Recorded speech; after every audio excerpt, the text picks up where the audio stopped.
Hey everyone, so in today's tutorial, I'm going to show you how you can make a rotating shop similar to how it's done in my pet simulator house. I think a few other houses have done it now. I would like to say that I was the first one to do this. I am very proud of it. It's a super cool way to utilize the new menus or GUIs, whatever you want to call them. But yeah, without further ado, we'll just get right into it. So I'm going to show you what it is real quick. We have a rotating shop hologram here that tells you what it is, as well as a timer that says shop refresh. If we right click to open the shop, we have opened we have opened shop number 3 here, and there's 3 items. In this shop, we have an epic armor box, a legendary armor box, and a mythic. We can see the stock as well as the cost in diamonds. If we click on it, the stock was 10, we got the item, but now if we open up again, it'll say the stock is 9. When this timer resets, which I'll just buy a reset real quick, it'll let everyone know in the chat that the shop has reset. The timer resets, and if we open it up, it's a different shop with different items, and the stock was reset. So I'm in my tutorial house, and I'm going to show you how you can do that right now. So first, we're going to set up 3 shops. I have 3 NPCs here with just one action. It just displays the menu, shop number 1, shop 2, and shop 3. We open it up. I have some things set up. Here we go, 1, 2, and 3. To make a GUI, go to your housing menu, go to systems, go to custom menus. I have 3 shops here set up, so just create that with here. Then for the items, inside this chest, I have the top row of each one of these categories. So this is shop number 1, shop number 2, and shop number 3. In the top row is the item that will be shown in the menu. So here I have stat.global/shop item 1 cost. That is a global stat to show that the cost of the lava bucket is the number 1 cost. So the first category, so I'm calling this the first category. This is the one with lava. This is the second one, and this is the third. It's the exact same thing here. This is number 1, this is number 2, this is number 3. So if we check here, as you can see, this is number 1, number 2. Oops, sorry. This is number 1, number 1, number 1, number 2, number 2, number 2. Because as you can see, the global stat is the same one for the same thing, because it's only shown in the different menus. Anyways, if you don't understand that, just know that we're doing 3 different variables: shop item 1, shop item 2, and shop item 3. We have one for cost and one for stock, as you can see here. And the one under is just the item that I'll give you. I just use this to set up. Okay, so once you have all the menus set up, and I would just say add the items by just going to the menu, go to the shop, right-click to open up the freeform editor, and just put the items in here. You can see we use the global stats here. And fun fact, global stats in the item descriptions can be used in here and actually work, which is pretty cool. I just want to show you it working and in action. We do have the timer here as well as a shop ID, which I'll show you what it is later. If we click on this, we can open it. We can see the stock and cost. If we buy a bow, the stock should go down, and we did lose 1,000 gold. But yeah, there we go. So I'm going to show you how you can implement that in your own house right now.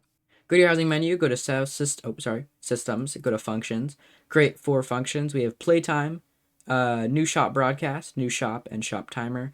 We're going to start with Playtime. Now, if you already have a Playtime function in your house, and you should know that when the part where we increase the global stat seconds by 1, this is where you're going to want to do it. But if you don't, I'm just going to show you here.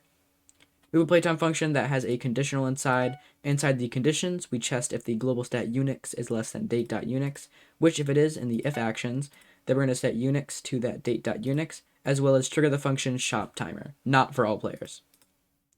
If we go back to the functions menu, we can right click on this, and in the playtime function, make sure automatic execution is set to 4, which is the lowest you can go.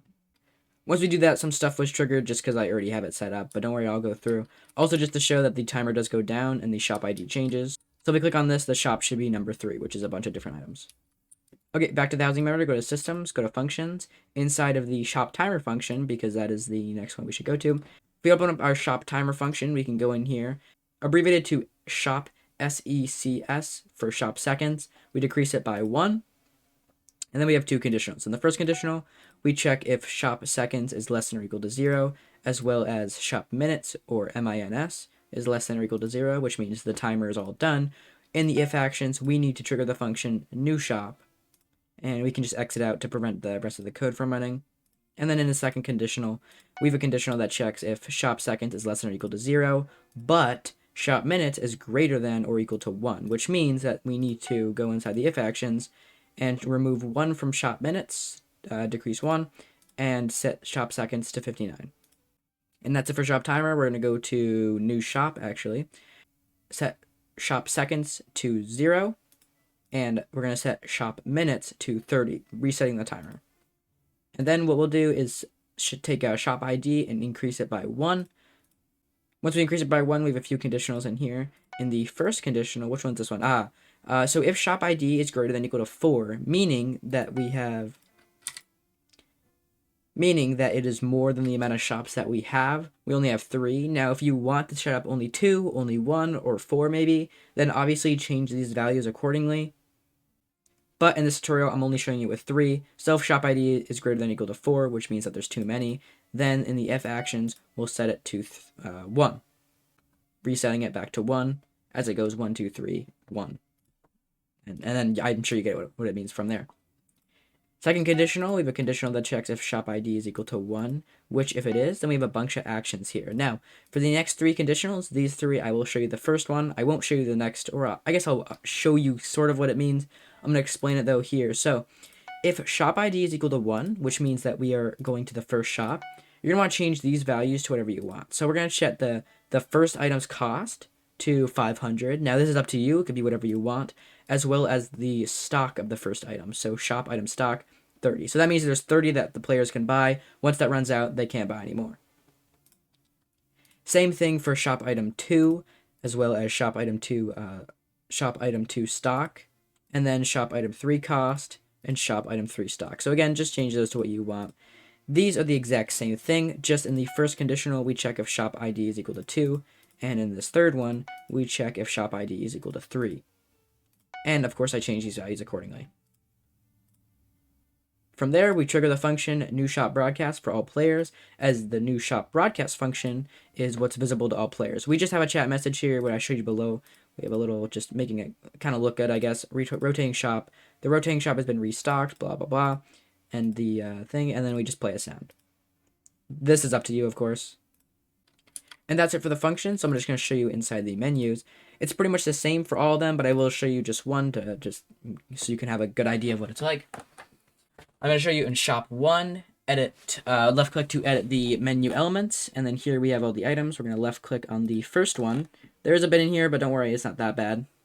In the first conditional, we check if the global stat shop item 1 stock is greater than 0, which if it isn't, that means that, so in the else actions, we need to just tell them that the item is no longer in stopped and exit. That is very important if we don't do anything, because it just continues the rest of the code. In the second conditional, we check if the player's gold is greater than the cost of the item. Change this to whatever currency you're using, which if it is, we do nothing and continue the rest of the code. Otherwise, we let them know that we don't have enough gold and to exit. That's the conditionals. Now, change global stat. We're going to remove 1 from the stock. We're going to remove the amount that it costs from our gold. My dog is barking in the background. I don't know if you can hear her or not, but she's annoying. Just ignore her. Then we want to give the lava bucket to the player. Allow multiple. We just play a sound because why not? And we'll close the menu. I'll show you for the second item. However, it's the exact same thing, just with shop item 2 cost. So in here we do a shop item 2. Actually, I'm not going to show you. It's very simple. If you don't get it, then I would just get smarter. But yeah, so same thing here, but with shop item 2 cost and shop item 2 stock, and for number 3. And then the other menus, the exact same thing, actually. Yeah, no, it's the exact same thing because it's different for each. The variables are the same. Anyways, once you get that, your system will be all set. I'm seeing I didn't miss anything. So now, if we reset the timer, I'll show you the reset timer. We can change the global stat shop minutes set to 0, as well as seconds set to 1. This will reset it. And there we go, resets. And then as for the NPC that opens the menus, all we do is just check in the conditionals if the global stat shop ID is equal to 1, which if it is, then we'll display the menu shop number 1. Exit is optional, it's just better for performance. These are the same thing, but just for shop ID 2. We open this, our menu opens, we can buy water. The stock goes down, we can buy milk. The stock goes down. I think if we just buy 1 more water and we try to buy it again, we can't because it doesn't let us. We can reset the timer and it will go to the next shop. We can buy the items here, blah, blah, blah. But yeah, that's it. It's a pretty simple idea. It takes a little bit long just to put all the actions in the different items. In my opinion, it's really worth it. It's a new thing, so new things are housing are always super cool. I'm really proud about how this turned out. I think it was a super fun feature in my house when it was popular. But yeah, I hope you enjoyed and I'll see you in the next tutorial. If you don't care about what I'm about to say, then feel free to end the video here. However, I'm just going to make a quick announcement for the channel. Recently, housing and Minecraft in general has gotten just a little bit boring for me. I found a few other hobbies that I've just really enjoyed and want to stick to for a while.